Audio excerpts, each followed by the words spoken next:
Maths news syllabus channel நேயர்கள் அனைவருக்கும் வணக்கம்.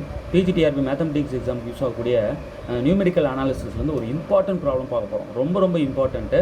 இதை கண்டிப்பாக தெரியாமல் நீங்கள் போகக்கூடாது. Use Lagrange interpolation formula. இந்த லெக்ராஞ்சி இன்டர்போலேஷன் ஃபார்முலா யூஸ் பண்ணி find F5 for the given data for the following table அப்படின்னு சொல்லிட்டு இந்த டேபிள் கொடுத்துருக்காங்க. அதாவது ஒரு டேபிள் கொடுத்துட்றாங்க. இந்த டேபிள் வேல்யூ யூஸ் பண்ணி இந்த F5 வந்து சொல்லுங்கள், யூஸ் லெக்ராஞ்சி இன்டர்போலேஷன் ஃபார்முலா அப்படின்னு சொல்லிட்டு சொல்லிட்டாங்க. பொதுவாகவே ஒரு விஷயம் உங்களுக்கு சொல்கிறேன் பாருங்கள். லெக்ராஞ்சி இன்டர்போலேஷன் ஃபார்முலா நம்ம எழுதணும் அப்படின்னா ஒரு டேபிள் கொடுத்துட்றாங்க. X values x0, x1, x2, x3 இப்படி கொடுத்துட்றாங்க. அதுக்கு கரஸ்பாண்டிங்காக f of x வேல்யூஸும் கொடுத்துட்றாங்க. f of x0, f of x1, f of x2, f of x3 இந்த மாதிரி கொடுத்துட்றாங்க. இதுதான் டேபிள், கிவன் டேபிள் அப்படின்னா இதுக்கு லெக்ராஞ்சி இன்டர்போலேஷன் ஃபார்முலா நான் இப்போ எழுத போகிறேன். லெக்ராஞ்சி இன்டர்போலேஷன் ஃபார்முலா எப்படி இதுக்கு எழுதுறது அப்படின்னு முதல்ல கற்றுக்கோங்க. ஃபஸ்ட்டு என்ன செய்யணும், f of x ஈக்குவல்ட்டுன்னு போட்டுக்கணும். நம்ம லெக்ராஞ்சி இன்டர்போலேஷன் ஃபார்முலா மூலயமா ஃபங்க்ஷன் கண்டுபிடிக்கிறோம். அதுதான் முக்கியம். இதில் ஹைலைட்டு. இதனுடைய பயன்பாடை சொல்லவே முடியாது, அவ்வளோ பயன்பட்டு இருக்குது. இப்போ இது எப்படிலாம் எழுதலாம் அப்படின்னு பாருங்கள். கொடுத்துருக்கிற டேபிளுக்கு, இந்த டேபிளுக்கு இப்போது ஃபஸ்ட்டு x0 இருக்குது இல்லைங்களா, இதை ஃபிக்ஸ் பண்ணிக்கோங்க. டினாமினேட்டர் டேர்ம்ஸ் தான் முதல்ல நம்ம எழுதணும். எப்படி சார் எழுதுறது? இதிலிருந்து மற்ற எல்லா டேர்ம்ஸும் கழித்து மல்டிப்ளை பண்ணி எழுதணும். பாருங்கள், x0 மைனஸ் x1, அடுத்து x0 மைனஸ் x2, அடுத்து x0 மைனஸ் x3. இந்த ஒன்று எடுத்து மற்ற எல்லாத்தோடையும் மைனஸ் பண்ணி மல்டிப்ளை பண்ணி எழுதிக்கணும். ஓகேவா? எக்காரணத்தை கொண்டு x0 மைனஸ் x போட்டக்கூடாது. ஓகே, அது வந்து அன்டிஃபைன்ட் ஆகிடும். மொத்தமாக டினாமினேட்டரில் எழுதுறதுனால 1/0 அன்டிஃபைன்ட் ஆகிடும். ஸோ அதை மட்டும் எழுதிடக்கூடாது. மற்ற இந்த எதை ஃபிக்ஸ் பண்ணிங்களோ அதை வச்சுக்கிட்டு மற்றது எல்லாத்தோடையும் மைனஸ் பண்ணி இந்த மாதிரி காம்பினேஷன் எழுதிடணும். ஓகேங்களா? இப்போது into f of x0 numerator எதுவும் எழுதாமல் அப்படியே இருங்க. அடுத்தது ப்ளஸ். இப்போ அடுத்த டேர்ம் அதே போல் தான் டினாமினேட்டரில். இப்போது இதை விட்டுருங்க. அடுத்த x1க்கு எழுதுங்க. அதே போல் இந்த x1 எடுத்துக்கிட்டு எல்லாத்தோடவும் காம்பினேஷன் போட்டு எழுதணும். அதாவது கழித்து எழுதணும். மைனஸ் பண்ணி எழுதணும். இது பாருங்கள், x1 மைனஸ் x0. இந்த x1 எடுத்து x0ஓட மைனஸ் பண்ணுறேன். அடுத்து x1 மைனஸ் x2, அடுத்தது x1 மைனஸ் x3. எக்காரணத்தை கொண்டு x1 மைனஸ் x1 எழுதிடக்கூடாது. அடுத்தது இன்ட்டு f of x1. இந்த ஃபஸ்ட்டு இந்த ரேஷியோவுக்கு x0 யூஸ் பண்ணிக்கணும். அடுத்ததுக்கு f of x1, அடுத்தது f of x2, அடுத்ததுக்கு f of x3 அப்படி யூஸ் பண்ணிக்கணும். இதுதான் ப்ளஸ் போட்டு தான் அடுத்த டேர்ம் எழுதணும். ஓகேங்களா? அடுத்தது டினாமினேட்டரில் இப்போ x0க்கும் x1க்கும் எழுதிட்டோம். இப்போ x2க்கு எழுத போகிறோம். x2க்கு எல்லாத்தோடையும் காம்பினேஷன் பண்ணி அதை மைனஸ் பண்ணி எழுதுகிறோம். பாருங்கள், x2 minus x0, x2 minus x1, x2 minus x3 into f of x2 plus. பாருங்கள் எத்தனை டேர்ம்ஸ் வந்துக்கிட்டு இருக்கு பாருங்கள். அதே போல் இப்போது x3க்கு எழுத போகிறோம். x3 minus x0, x3 minus x1, x3 minus x2 into f of x3. எத்தனை கொடுத்தாலும் எழுதணும், இந்த மாதிரி தான் எழுதணும். எழுதிட்டு சார் நியூமரேட்டர் எதுக்குமே நீங்கள் எழுதாமல் வந்திருக்கீங்க. இப்போ எழுதுகிறோம் பாருங்கள். இந்த ஃபஸ்ட்டில் இருக்குது இல்லைங்களா, இதை மட்டும் எக்ஸாக மாற்றி அப்படியே பவருக்கு நியூமரேட்டர் கொடுத்துருங்க. அவ்வளோதான். x minus x1, x minus x2, x minus x3. அவ்வளோதான். டினாமினேட்டர் தான் மேலே போகுது. என்ன ஒன்று, இந்த ஃபஸ்ட்டு டேர்ம் மட்டும் என்ன ஆகிடுது, எக்ஸ் ஆகிடுது. அவ்வளோதான். x minus x0, x minus x2, x minus x3. அவ்வளோதான். அடுத்தது இங்கேயும் இந்த x2 முன்னாடி இருக்குல்லே, இது எல்லாத்துக்கும் x போட்டுருங்க. அவ்வளோதான். x minus x0, x minus x1, x minus x3. அதே போல் தான் இதுக்கும் x minus x0, x minus x1, x minus x2. ஓகேங்களா? இப்போ இது எல்லா வேல்யூஸும் சப்ஸ்டியூட் பண்ணி அப்படியே சிம்பிளிஃபை பண்ணிட்டோம்னா அந்த ஃபங்க்ஷன் நமக்கு கிடச்சிரும். எந்த டேபிளுக்கு? இந்த டேபிளுக்கு நான் சொல்லியிருக்கேன். ஓகே, சரிங்க சார். இப்போது இப்படி இருக்கு. இங்கே பாருங்கள், இப்போ அதே ரூலை தான் நம்ம ஃபாலோ பண்ண போகிறோம். இந்த டேபிளில் இது x0, இது x1, இது x2, இது வந்து f of x0, இது f of x1, இது f of x2. ஓகேங்களா? இப்போ நம்ம f of x எழுத போகிறோம். ரொம்ப கவனமாக இருக்கணும். f of x எழுத போகிறோம். ஃபஸ்ட்டு இந்த எக்ஸ் நாட் யூஸ் பண்ணி எழுதணும், மற்ற ரெண்டுத்தோட காம்பினேஷனாக, அதாவது மைனஸ் பண்ணி. இப்போ எழுதுகிறோம் பாருங்கள், x naught minus x one, x naught minus x two எழுதியாச்சு. இதில் எக்ஸ் நாட் அப்படியே எக்ஸாக மாற்றி நியூமரேட்டருக்கு எழுதிடுங்க. X minus x one, x minus x two, இங்கே எஃப் ஆஃப் எக்ஸ் நாட். ஃபஸ்ட்டுக்கு f of x naught use பண்ணிக்கிறோம். ஓகேங்களா? இப்போ அடுத்தது ப்ளஸ் போட்டு தான் அடுத்த டைமே எழுதுகிறோம். ப்ளஸ் டினாமினேட்டரில் இப்போ எக்ஸ் நாட்டுக்கு எழுதிட்டோம் போது அடுத்து எக்ஸ் ஒன்னுக்கு எழுதணும். எக்ஸ் ஒன்னுக்கு இங்கே இருப்பாருங்க எக்ஸ் ஒன். இந்த எக்ஸ் ஒன்னுக்கு எழுதும்போது இதனோட மைனஸ் பண்ணிக்கணும், இதனோட மைனஸ் பண்ணணும், இருக்கிற மற்ற இதோட மைனஸ் பண்ணிக்கணும், அவ்வளோதான். X one minus x naught, x one minus x two. இங்கே f of x one use பண்ணிக்கணும். இன்ட்டில், டிவைடில் இல்லை, இன்ட்டில். இப்போது இந்த முன்னாடி இருக்கிற எக்ஸ் ஒனுக்கு பதிலாக எக்ஸை போட்டுக்கோங்க. X minus x naught, x minus x two. எத்தனை கொடுத்தாலும் எழுத முடியும், எப்படி கொடுத்தாலும் எழுத முடியும். அந்த வே தான் இப்போ நான் சொல்லிகிட்டு இருக்கேன்.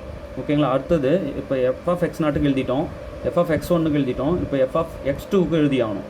எத்தனைக்கு இருக்கோ அத்தனைக்கும் எழுதி தான் ஆகணும். அடுத்த காம்பினேஷன் ஒன்று கண்டிப்பாக வந்தே ஆகணும். இது டிசைட் பண்ணுது எத்தனை வருதுன்ட்டு. அப்போ நமக்கு இங்கே f naught, f of x naught, f of x one, f of x two 3 இருந்திருக்கிறதுனால இந்தமாதிரி 3 ரேஷியோ நம்ம எழுதி தான் போகிறோம். இப்போது எக்ஸ் நாட்டுக்கு எழுதிட்டோம், எக்ஸ் ஒன்னுக்கு எழுதிட்டோம். இப்போ எக்ஸ் டூ வச்சு மற்ற ரெண்டுத்தோட மைனஸ் பண்ணி டினாமினேட்டரில் முதல்ல எழுதுங்க. So x two minus x naught, அடுத்தது x two minus x one, f of x two. இங்கே அப்படியே நியூமரேட்டரில் இந்த முன்னாடி இருக்கிற டேர்முக்கு மட்டும் எக்ஸை போட்டுருங்க. இப்போ X minus x naught, x minus x one formula ready. ஓகேங்களா? இதோட முடியுது. இதுக்கு மேலே நம்ம எழுதுறதுக்கு ஒன்றும் இல்லை. இதுதான் எஃப் ஆஃப் எக்ஸ். ஒரே லைனாக எழுதியிருந்தால் இடம் பற்றிருக்காதுன்னு மடக்கி எழுதியிருக்கேன், வேறு ஒன்றும் இல்லை. இப்போது நீங்கள் வேல்யூஸை கொண்டு வந்து கரெக்டாக பார்த்து போடுறதா இருந்தாலும் போடுங்க.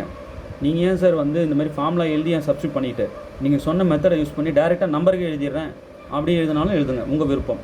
So f of x equal to, நான் டேரெக்டாக நம்பருக்கு எழுதிடுறேன் பாருங்கள்.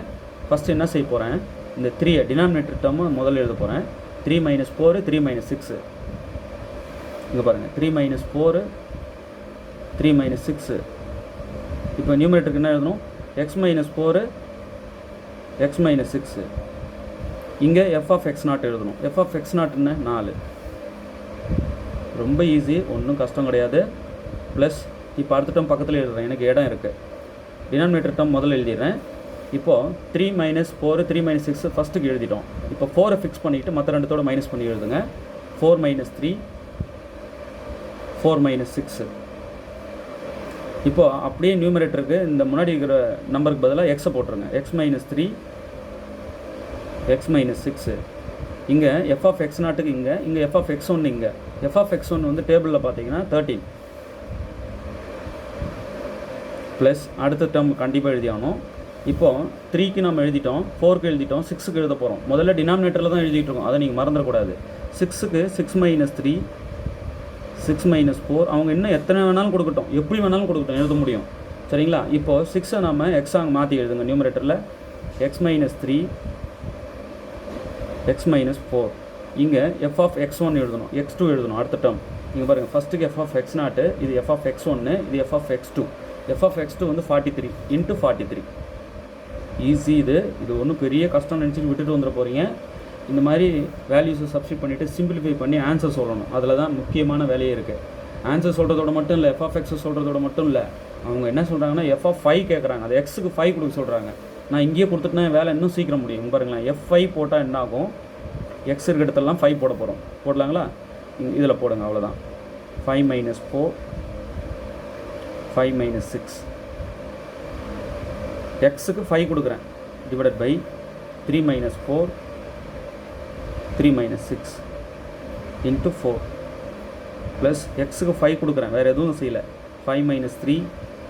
ஃபங்க்ஷனை உருவாக்கிட்டு சப்ஸ்டியூட் பண்ணுறதுக்கு பதிலாக வேல்யூ கொடுத்துட்டோம்னா ஈஸியாக சிம்பிளிஃபை பண்ணி முடிச்சிடலாம். டக்குன்னு வேலை முடியும், ஒரே நேரத்தில் 2 வேலை முடியும். அப்போ 5 minus 6 divided by 4 minus 3, 4 minus 6 into 13 plus அடுத்தது 5 மைனஸ் 3, 5 மைனஸ் 4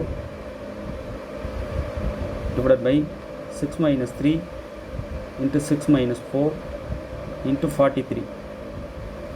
Okay. இப்போ இதை சிம்பிளிஃபை பண்ணுறோம். எஃப்ஐ நமக்கு கிடச்சிரும். முதல்ல ஃபங்க்ஷனை உருவாக்கிட்டேன், அதுக்கப்புறம் தான் அந்த வேல்யூ கொடுத்து எக்ஸுக்கு 5 கொடுத்து அந்த வேல்யூ எஃப்ஐ கண்டுபிடிக்கிறேன்.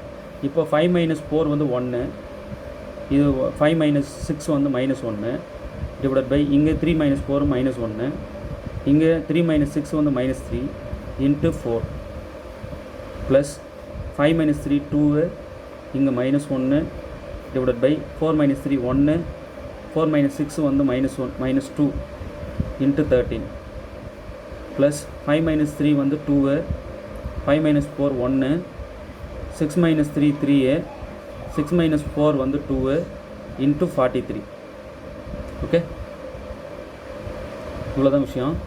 இப்போ நம்ம சிம்பிளிஃபை பண்ணுறோம். F i equal to 1 × -1 -1 divided by 1 × -1 -1 plus ஆகிடும், அப்போ 3 வந்துடும் இன்ட்டு 4 ப்ளஸ் இங்கே மைனஸ் கட் பண்ணிடலாம், அப்புறம் இந்த 2 கட் பண்ணிடலாம், வெறும் 13 இருக்குது. அடுத்தது ப்ளஸ் இங்கே வந்து பார்த்திங்கன்னா இந்த 2 கட் பண்ணிடலாம். ஸோ 1/3 இன்ட்டு 43 இப்படி இருக்குது.